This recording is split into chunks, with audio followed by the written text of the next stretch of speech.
Irmãos, a palavra de Deus no livro, na segunda carta do apóstolo Paulo ao seu filho na fé, Timóteo, diz o seguinte, 2 Timóteo 4, de 1 a 5.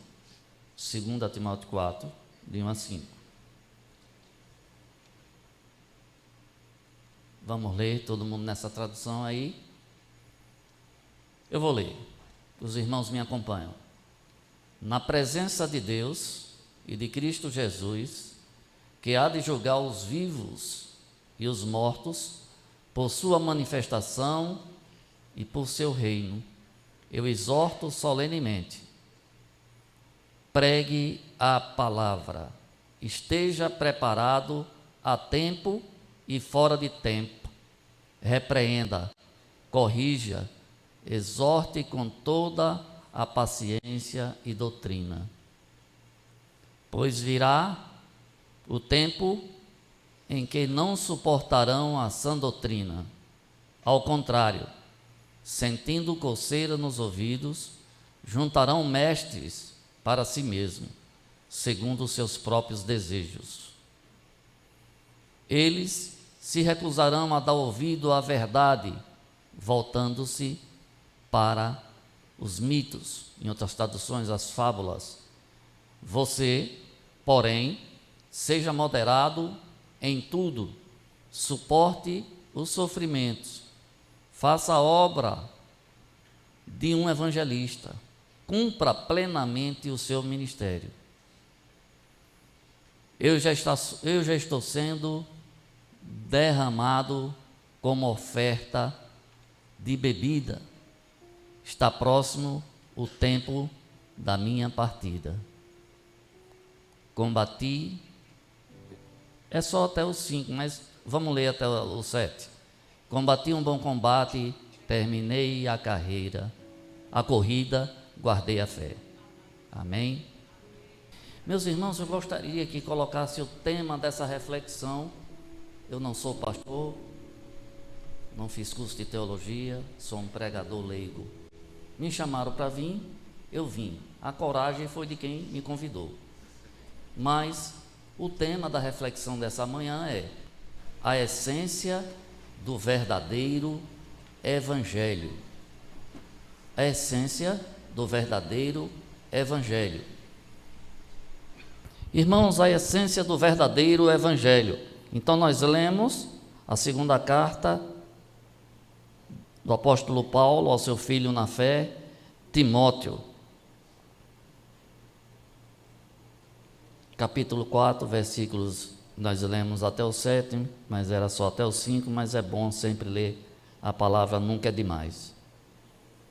Meus irmãos, o evangelho, ele só existe um. É bem verdade que hoje em dia, para tudo que é verdadeiro, tem algo falso.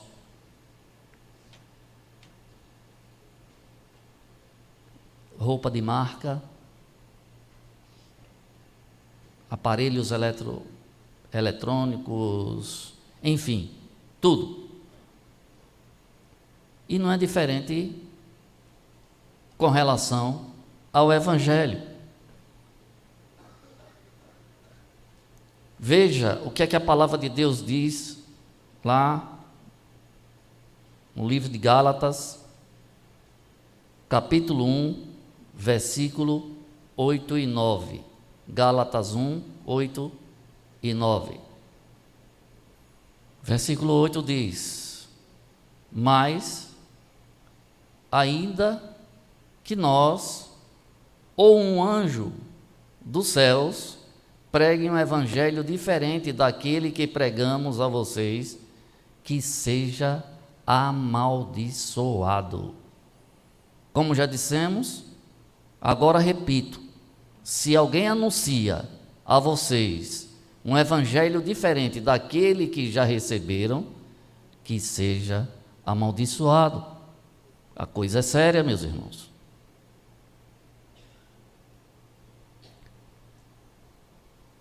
Será que nós vivemos em tempos assim? Talvez a presidente do Ministério Diaconal, a diaconisa Raquel, me chamou, e eu também pensava, irmã Raquel, que eu ia falar alguma coisa sobre o texto de Atos 6, de 1 a 7, ou 1 Timóteo 3, de 8 a 13, mas Papai do Céu colocou essa reflexão no nosso coração, e é o que eu vou tentar compartilhar com os irmãos nessa manhã. A essência do verdadeiro evangelho. Infelizmente, hoje em dia, em alguns dos nossos arraiais, perdemos de vista a essência do verdadeiro evangelho. A essência é a ideia central, o argumento principal. E o evangelho, biblicamente, é anunciar que Jesus nasceu, morreu e ressuscitou, conforme está escrito lá, primeira carta aos Coríntios, capítulo 15, versículos de 1 a 4. Falar da essência do evangelho é falar da ideia central do mesmo, do argumento principal, do espírito do mesmo. E assim expomos 3 verdades que nos firmam na essência do verdadeiro evangelho. Nós estamos aqui nessa manhã por causa de Cristo Jesus, que pregou o verdadeiro evangelho, que discipulou seus discípulos, os apóstolos, com o verdadeiro evangelho. Muitos morreram e morrem por amor a esse verdadeiro evangelho. Mas, irmãos, nenhum desses 3 primeiros pontos, nós vamos falar no primeiro agora, que é Cristo como centro, a essência do evangelho. Porque se Cristo não for o centro da essência do evangelho, deixa de ser evangelho. É qualquer outra coisa que os irmãos ou eu queira chamar, mas não é o evangelho de Jesus. Então, meus irmãos, ainda dentro desse primeiro ponto, da essência do verdadeiro evangelho, Cristo como centro da essência do evangelho, o evangelho é cristocêntrico. Jesus é o centro do evangelho e de toda a Bíblia, teologicamente centrado em Jesus Cristo. Jesus inaugura uma nova dispensação, o tempo da graça, o qual nós vivemos ainda hoje, tempo da graça. A principal mensagem é a salvação do homem pela graça. Jesus é o fundador da igreja e o grande formador de toda a doutrina bíblica da igreja.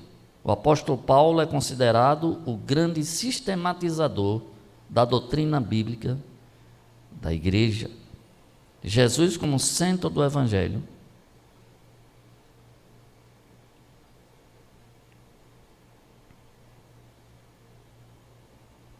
Efésios 1:10. Carta de Paulo aos Efésios 1:10, ainda não o segundo ponto. Vamos fazer essa leitura que eu acho muito interessante. Isto é, de fazer convergir em Cristo todas as coisas, celestiais ou terrenas, na dispensação da plenitude dos tempos. Amém. Tudo no verdadeiro evangelho convergem para a cruz, para Cristo. E se estão pregando por aí outro evangelho que não nos remete a Cristo, ele deixa de ser verdadeiro. Ele não é um evangelho verdadeiro.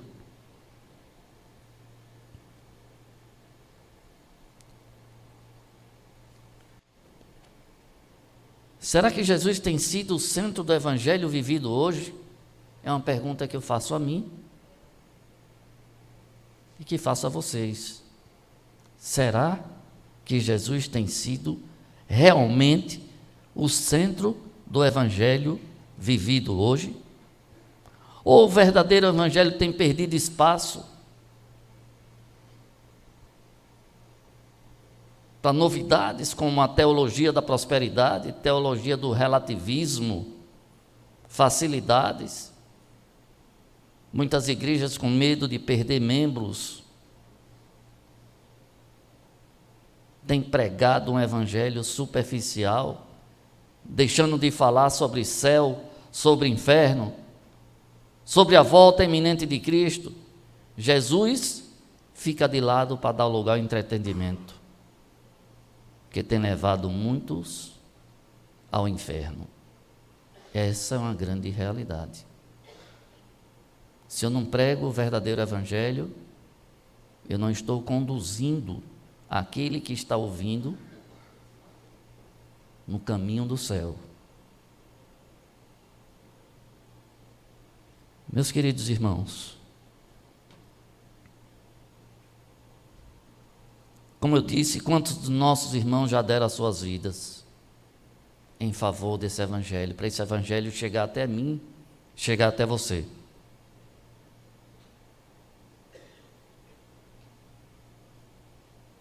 A pergunta é, outra pergunta, eu vim cheio de perguntas hoje, diaconisa Raquel e pastor Paulo Sérgio. Daremos continuidade para a próxima geração? Com que tipo de evangelho?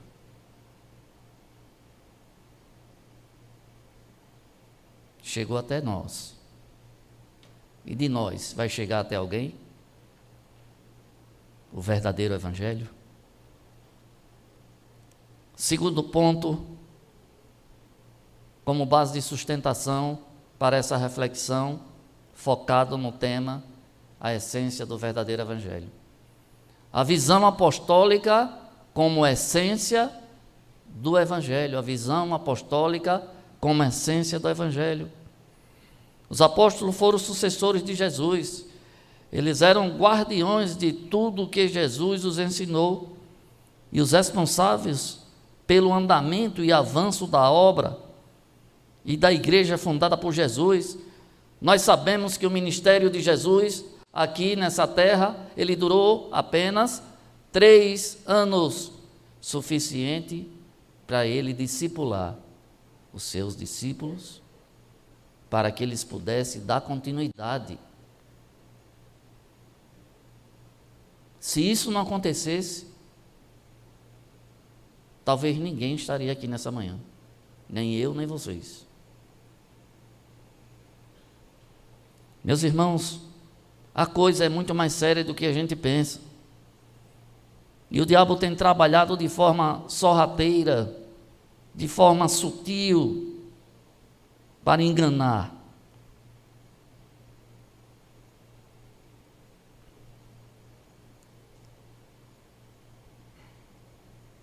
Os apóstolos eram eles que analisavam o ensino aplicado nas igrejas da época, não só Paulo, mas outros apóstolos.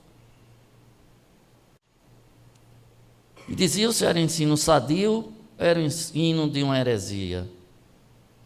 Dizia se o ensino estava dentro dos padrões de ensino de Jesus e dos próprios apóstolos. Jesus dizia, lá em Mateus 22, 29, erramos por não conhecer as Escrituras. Meus irmãos, eu tenho visto muitos irmãos, não são poucos.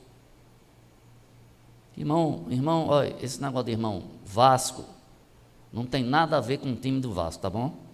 Eu sou fluminense. Esse negócio de Vasco aí é só apelido, certo? Para deixar bem claro. Então, estão me perguntando, irmão, você está orando para que essa guerra que está acontecendo em Israel, ela cesse, pare, que volte a calma? Eu digo, não estou orando não. Estou orando para que Deus tenha misericórdia dos inocentes que estão sendo mortos. Aí eu estou orando, sim. Mas está na Bíblia. A palavra de Deus está se cumprindo, irmãos. Como é que eu vou orar para pedir ao próprio Deus para que a palavra dele não se cumpra? Seria algo assim impensável, algo sem raciocínio.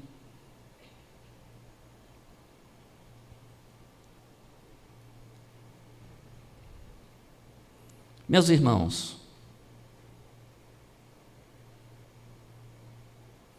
hoje em dia vemos uma grande confusão e falta da conservação da sã doutrina, que é a falta de conhecimento, como nós já citamos o texto lá de Mateus 22, 29. Sem a conservação da visão apostólica, o Evangelho perde, em segunda instância, a sua essência. Vamos ler Atos 2:42, por favor, irmãos. Atos 2:42.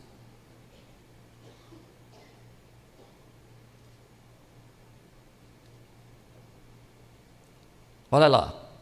Eles se dedicavam ao ensino dos apóstolos e à comunhão, ao partir do pão e às orações.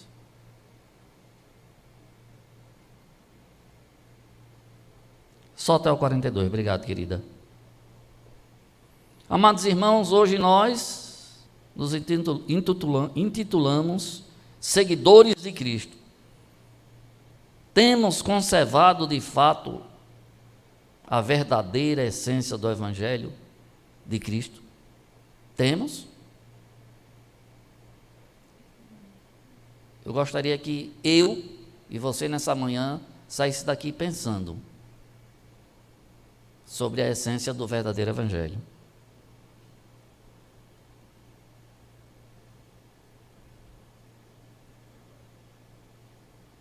Meus irmãos, infelizmente, o oba-oba tomou conta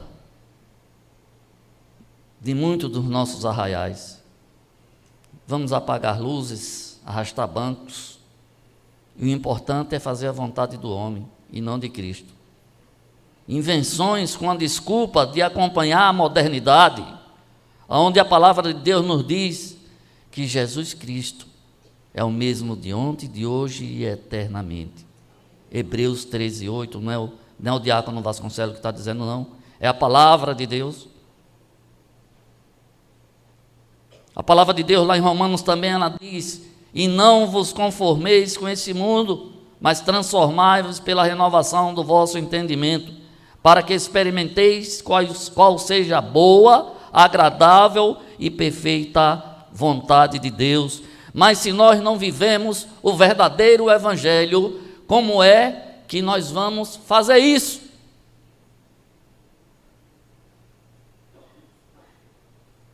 Desde quando eu aceitei a Jesus aqui, na primeira igreja batista, ainda era lá embaixo, pastor Jabes Nogueira.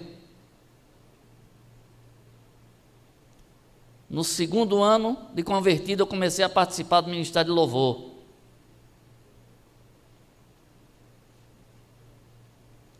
Meus irmãos, essa música que foi cantada aqui do Grupo Logos, ela tem letra.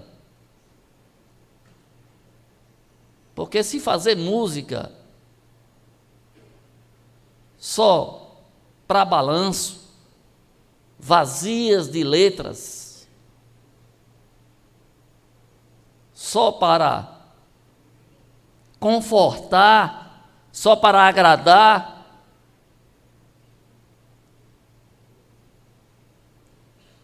verdadeiras letras que, infelizmente, enaltece ao homem, louva ao homem, não a Deus.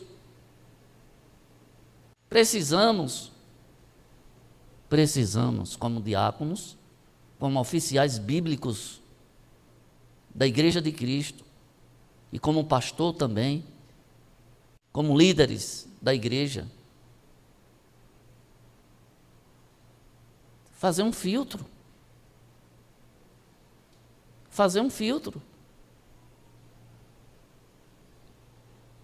Meus irmãos,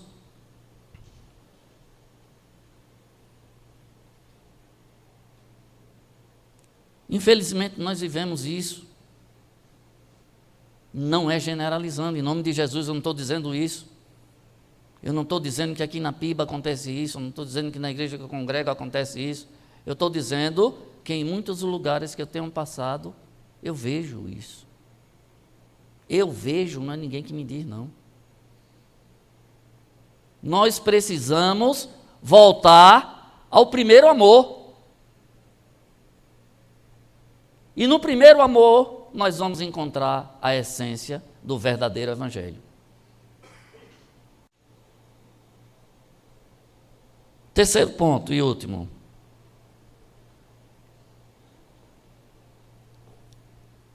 Viver os propósitos de Deus como essência do evangelho. Viver os propósitos de Deus como essência do evangelho. Viver os propósitos de Deus é a garantia de que Jesus é o centro desse evangelho, da doutrina dele mesmo, de Jesus.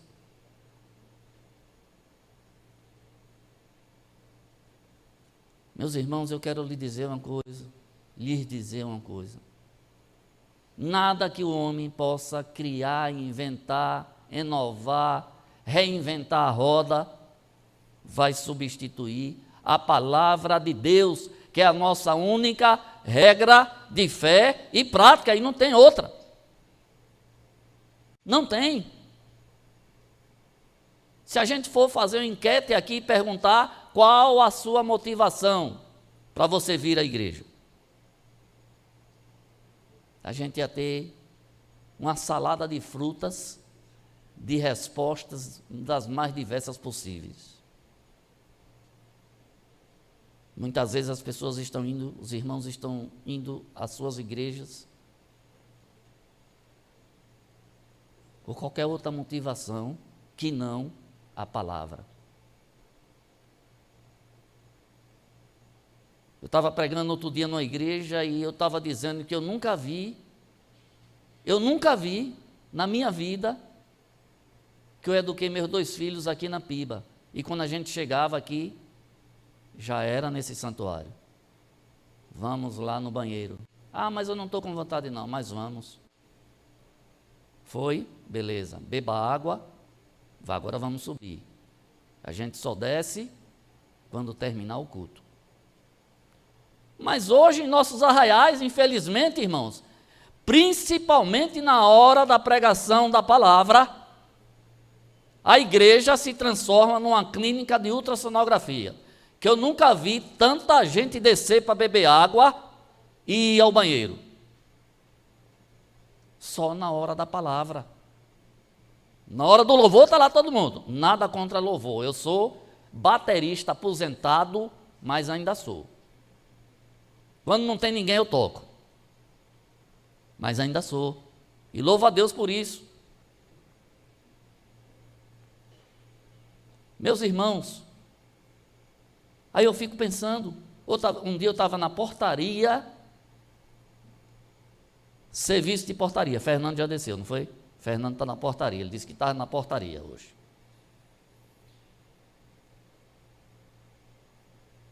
Pasmem, não foi criança, não foi junior, não foi adolescente, não foi jovem, mas foi adulto. Adulto, Emília. Adulto, Simone. Como é bom ver vocês, viu? Nosso retrô. Netinho também. Então, a irmã levantou umas 7 vezes na hora do culto e eu já estava coçando a cabeça, porque não tem cabelo. Disse, meu Deus, agora eu vou ter que falar. Disse, minha irmã, eu estou contando aqui, já são 7 vezes que a irmã se levanta com um copo na mão para beber água. A senhora está com algum tipo de problema? Não. Mas eu observei também, minha irmã, o diácono ele tem que falar com amor, com as pessoas, mas tem que falar, não pode ficar calado não. Tem que falar. Vocês só são oficiais de nome, de divisa? Não. Tem que exercer o seu ministério diaconal. Com ordem, com decência e com amor. Mas falar, o pastor está aqui preocupado com a ministração da palavra e com o ministério da oração. Cabe aos diáconos ser censores, eu costumo dizer, nos nossos concílios, que nós somos censores dentro da igreja, no meio da igreja. Bombeiros, não incendiários, bombeiros. Para chegar ali e apagar um foguinho que está começando. Depois participa o pastor, depois do culto. Não tirar o pastor da sua missão, porque está havendo um probleminha ali, um foco de incêndio. O diácono tem que ser bombeiro. Então ela disse, não, minha irmã, porque me dá vontade de beber água, mas na hora da mensagem, minha irmã. Então no próximo domingo a irmã vai beber água, assim, vou dar uma sugestão, beba água na hora do louvor, ou antes do prelúdio. Aqui não acontece isso, não. Não vi ninguém descendo aqui para beber água, graças a Deus por isso, louvado seja Deus. Então, viver o propósito de Deus como essência do Evangelho. Ter propósito, irmãos, é ter objetivo. Ninguém tem propósito sem objetivo.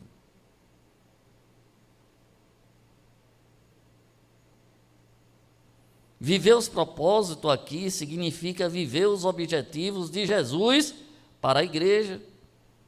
Isso é manter a essência. Nós não estamos aqui, mais uma vez eu digo, reinventando a roda. É a palavra de Deus, é o Evangelho de Deus, que precisa ser resgatado.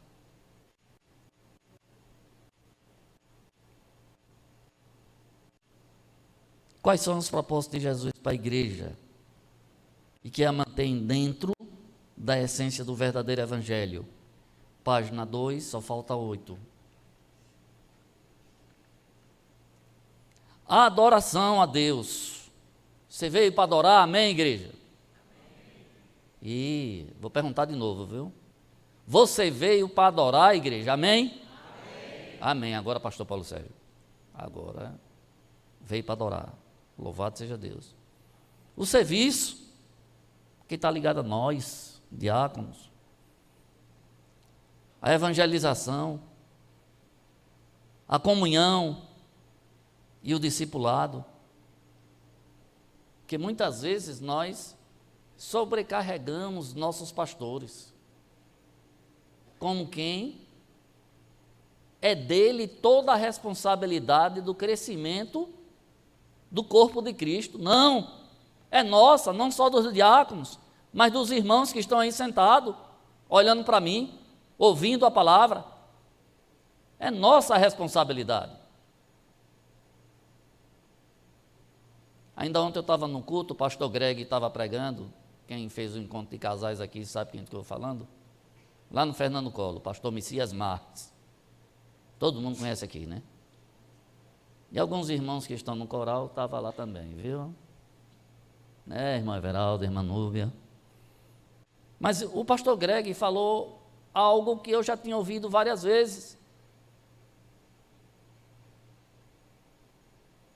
Quem gera ovelha, ele falou, quem pare ovelha é ovelha, não é pastor. Pastor cuida, pastor alimenta, pastor doutrina na palavra, pastor aconselha, pastor visita, pastor ora. Mas a obrigação, o dever é nosso de pregar a palavra. Eu não quero que vocês nem respondam. O ano de 2023 está terminando. Nós já estamos no mês de novembro. Segundo domingo de novembro. Eu não esqueço essa data. Não sei porquê. Segundo domingo de novembro. Aí eu pergunto, quantas pessoas eu e você, nós falamos do amor de Cristo? Quantas pessoas? Quantas pessoas nós convidamos para ouvir a palavra. Muitas vezes você é tímido, você não tem aquela coragem. Outro dia, pastor Paulo Sérgio, outro pastor, que eu não vou citar o nome, ele estava me dizendo, ele não tinha carro na época e estava no seminário ainda, era seminarista.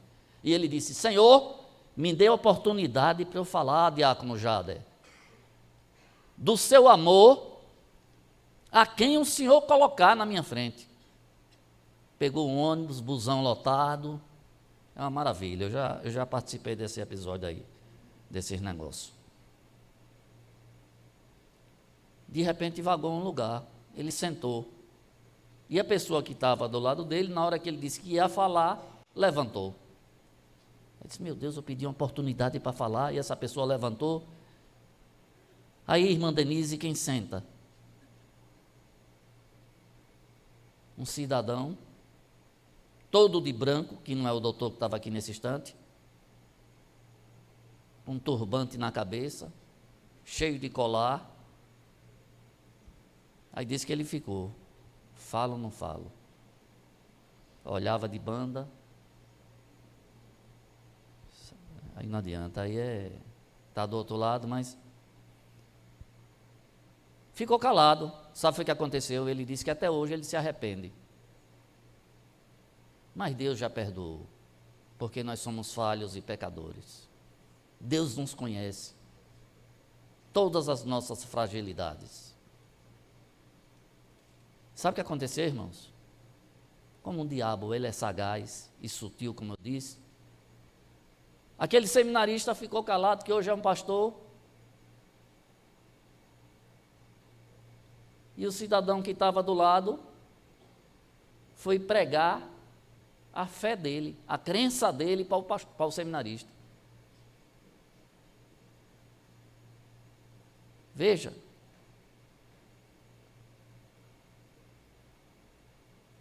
Meus irmãos, nós não temos que nos envergonhar do Evangelho, que é o poder de Deus.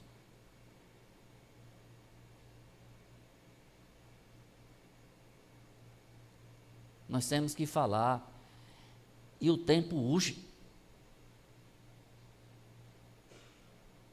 Porque os acontecimentos do planeta, ele denuncia, pelo menos eu tenho essa impressão, se eu estiver errado, os teólogos de presente me perdoem.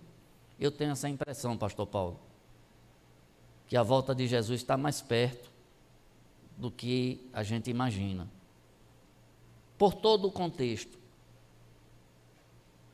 por tudo que está acontecendo em nossa volta, por todas as desgraças, catástrofes, guerras, rumores de guerra, está na palavra. Aí, irmão, vamos orar para isso acabar.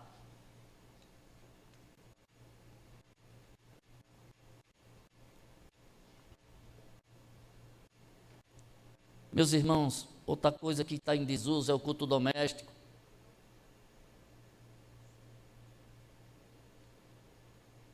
Devemos reunir com nossa família e fazer o culto doméstico, orientar os nossos filhos. Vivemos em tempos difíceis. Eu tenho 4 netos. Eu olho para eles e digo, meu Deus, daqui a 10 anos, como é que não está esse planeta? Tenha misericórdia. Se hoje nós já estamos vivendo isso que nós estamos vivendo. Além de ler a palavra de Deus, colocando em prática, ter uma vida íntima de oração com Deus e pregar o Evangelho. Nós temos que ter na nossa corrente sanguínea a essência do verdadeiro Evangelho. O Evangelho tem perdido a verdadeira essência porque tem deixado essas 3 bases de lado. O retrato da igreja está estampado em alguns versículos do texto base dessa ministração. Que o Senhor nos ajude a restaurar essas 3 bases na igreja. Jesus Cristo como centro da vida cristã, o ensino dos apóstolos como fundamento e conservação da sã doutrina e a vivência dos propósitos como assertiva de ações. E que assim, voltemos à essência do verdadeiro Evangelho. Que o nosso Deus tenha misericórdia de nós, de toda a igreja espalhada na face da terra. O último versículo que eu gostaria que projetasse, Mateus 7, 22 e 23, para a gente finalizar.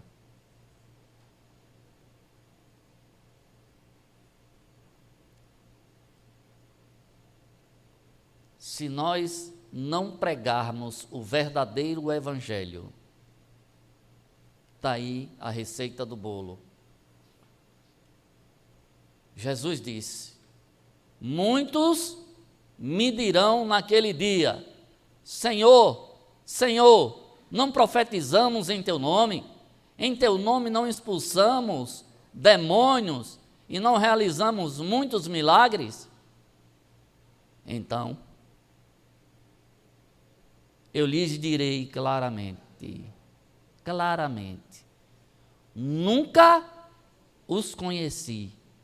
Afaste-se de mim, vocês que praticam mal. Que Deus a todos abençoe. Amém.